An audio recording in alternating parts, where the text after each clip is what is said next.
Terlibat jaringan pengedar narkoba oknum sipir Lapas Kerobokan ditangkap BNNP Bali. Petugas tersebut ditangkap di depan lapas saat sedang bertransaksi narkoba.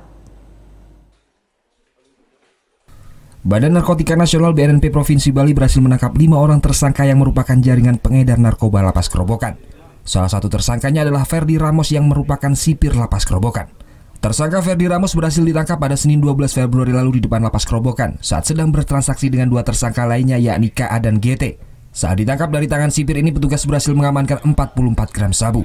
Dalam sehari jaringan ini bisa mendapatkan omset 3 hingga 10 juta per hari.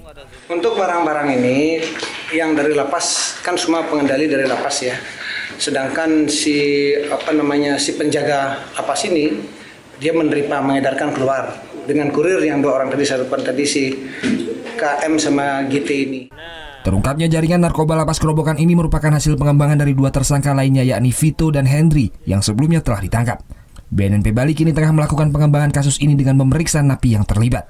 Kini kelima tersangka ini dijerat dengan pasal berlapis Undang-Undang tentang Narkotika dan terancam minimal 5 tahun penjara.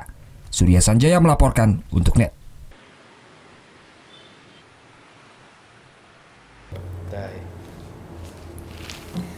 Udah selesai kan nontonnya? Nah, jadi jangan lupa buat like, komen, dan subscribe ya.